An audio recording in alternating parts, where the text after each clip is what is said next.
You're listening to From Pain to Possibility with Susi Haitley. You will hear Susi's best ideas on how to reduce or even eradicate your pain and learn how to listen to your body when it whispers so you don't have to hear it scream. And now, here's your host, Susi Haitley. With this episode, I want to dig into the distinction in my mind between yoga teaching and yoga therapy. And the reason is twofold. The first is I think that there is a clear distinction. And the second is I was inspired by some conversation that the certification trainees had this past week in a training call we had, where it was really clear that I could see them making that transition from yoga teacher to yoga therapist. So I want to get into that and share with you what I feel is the distinction between the two, because I think it's really important. But I also want to sort of set a foundation here that when the International Association of Yoga Therapists started to set standards and began the process of accrediting programs, they also wanted to make it clear about what that distinction was between yoga teaching and yoga therapy, because they were setting standards for training and they wanted to ensure, in part, that the training for becoming a yoga therapist was distinct from becoming a yoga teacher, because again, they also saw a distinction between those two worlds. So it's interesting because being somewhat a part of that process, I listened to a lot of program directors and a variety of other people with different lineages of training to me to hear what they thought about it. And really, there's so many views of what yoga therapy is. And is it different than yoga teaching or not? And we could go like down the rabbit hole of this and just have a grand old time. More I say that because there was some conscious deliberation with the idea of how to define yoga therapy, even in the time that the International Association did make a definition. Since that time, that definition has evolved, right? So it's fascinating, just like the depth that we could go with this. But I want to share mine because I think it highlights a lot about where I come from and how I teach. And it just gives you a little bit more understanding about what makes me tick and my way of teaching tick and the way my train tick and just how I work with clients. So let's get into it. So I had this training call on Wednesday with my training group, and it was clear that they were making that shift. And so what do I mean by that shift? So let's first come into this place of defining it.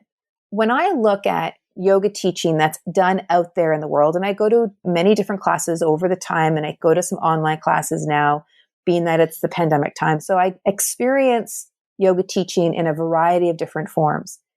And for the most part, what I see with a regular class is that most classes, teaching isn't specifically happening.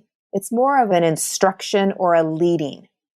So the yoga teacher's done a fantastic job at coming up with a sequence or a series, and then they've shared that sequence or series with the group. They might throw in some modifications in the event that someone can't do a particular pose, a workaround of sorts. But generally, there's a start, a middle, an end that they walk or they guide somebody through. And a lot of the learning that's occurring is happening passively, right? And there's an enjoyable experience. Many times there's some music. But for the most part, that's what I find as a generality of what's out there. I'm not going to lie. I've been to classes where teachers specifically go, wait, hold on a second. I need to teach you about this thing that I want you to learn, right? But that's generally not what is found out there. And I'm not saying this is a bad thing. Like, don't get me wrong. I'm not pooping on yoga teaching, not at all. That it's just a way that the practice is delivered, right? And that's just a way. When I look at teaching as a construct and I look at good teachers that are out there, whether they are in the educational, like what our kids go to, or whether they are learning any other skill or tool that's out there, whether it's a language or bike riding or skiing or whatever activity. The really good teachers, they have a process of teaching somebody a skill or a tool, and that there's an outcome at the end, and there's a deliberate process of them learning something. So that's what I'm referring to as specific teaching. And so you'll see that as being distinct from this guiding process that we see in a lot of yoga classes, right? And so there's a difference there. There's a deliberateness to the learning process. And I see that as being very fundamental in yoga therapy. So when we think of therapy now we're looking at, let's help someone resolve a problem. So when I think about yoga teaching, and when we combine that with yoga therapy, then what I'm doing with my clients, what I'm helping my trainees learn to do is to help them become a great teacher, teaching their students skills and tools in order for them to resolve a problem. What I mean by them in the last part of that sentence is the client. So if I rephrase that, it's I'm teaching my client skills and tools so that my client can resolve the problem. And that's important in my books because I really believe that the power of healing, the power of recovery is in the hands of the client. My job is to show up. My job is to improve my ability to teach. My job is to meet my client where they are at. That's what I can measure. And then when I see how that client is responding to what it is that I'm teaching, I can see where the gaps are in understanding.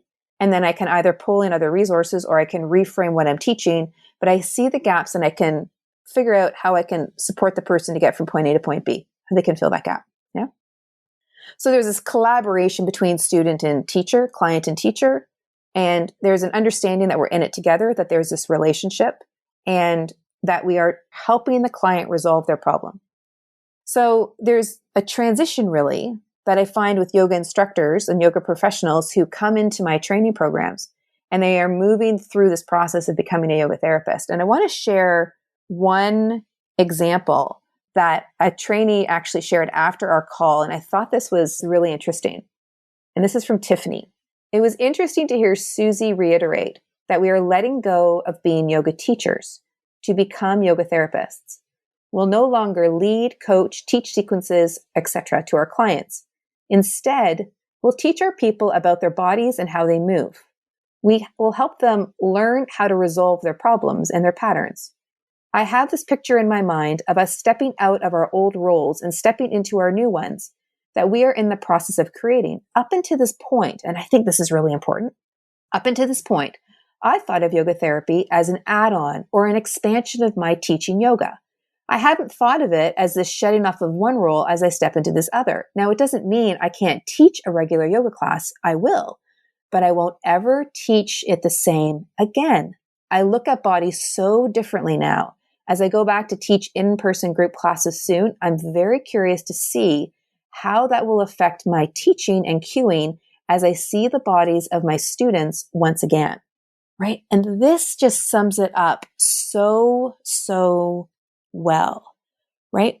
When we are supporting someone in this process of teaching them a skill or tool to help them resolve a problem, to help them understand their patterns, what we're ultimately also letting go of is the workaround or the modification, right? In the yoga instructor world, we are providing modifications so someone can stay in the class and help that class move forward.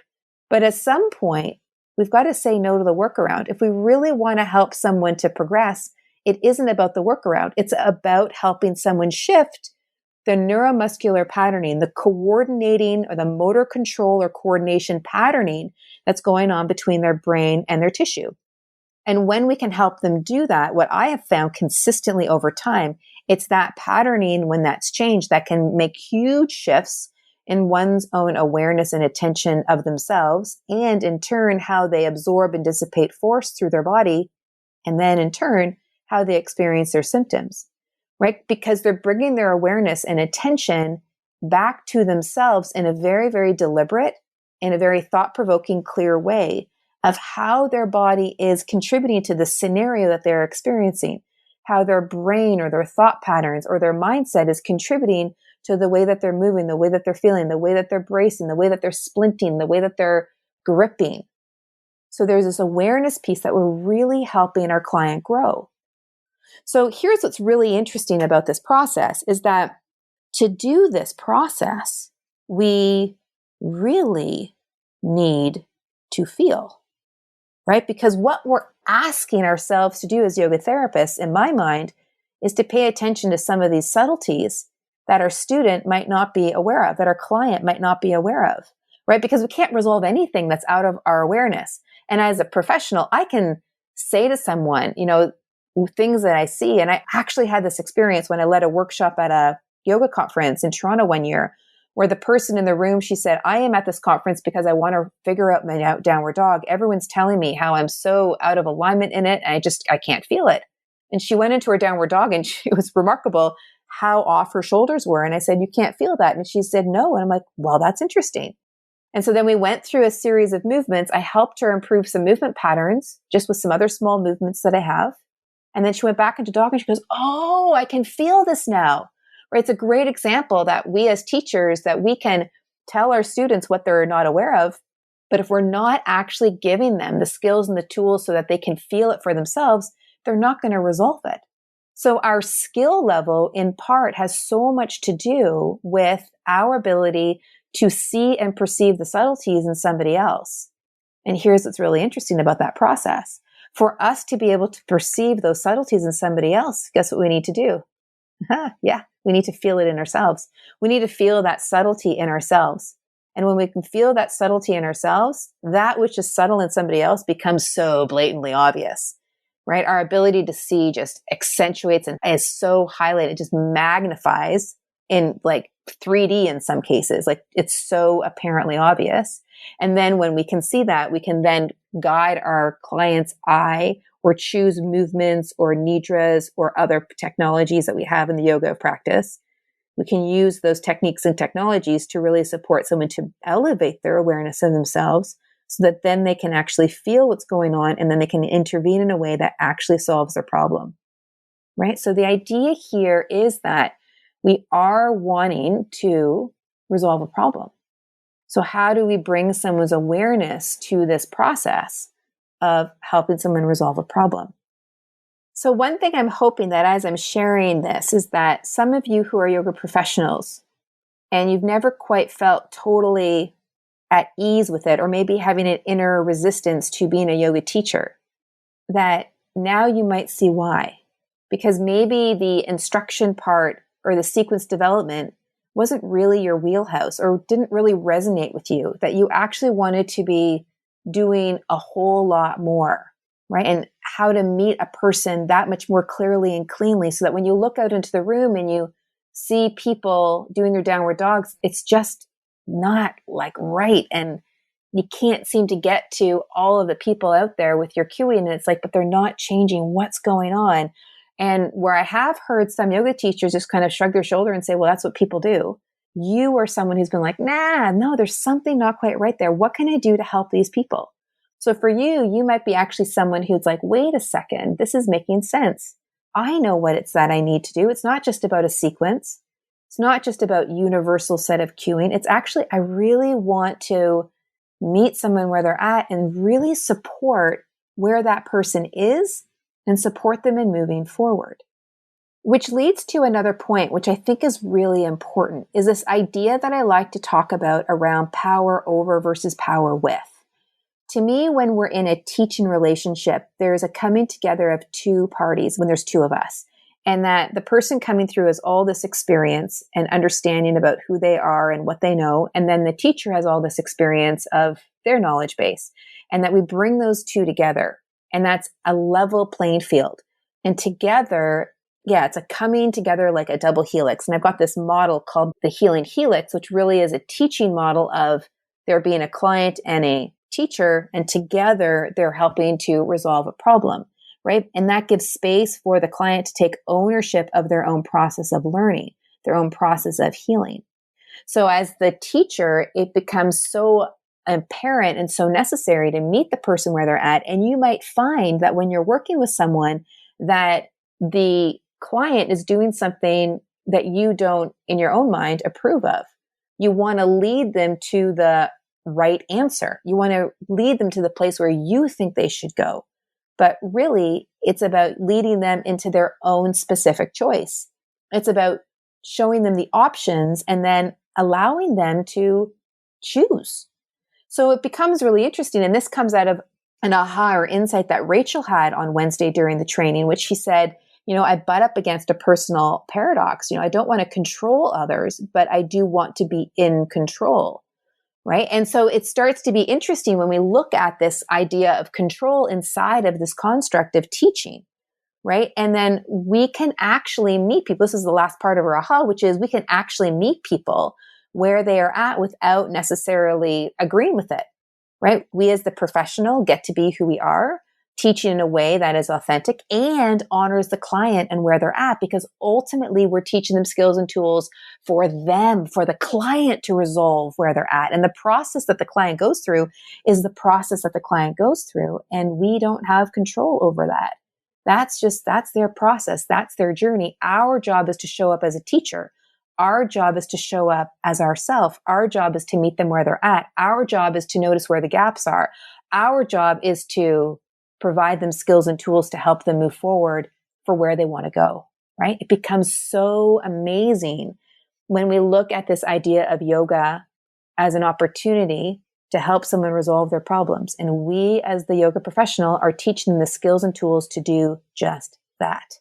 It's the power, it's the magic of yoga, of being an excellent teacher and providing the space for someone to just live in their process, to be in their process of recovery and healing.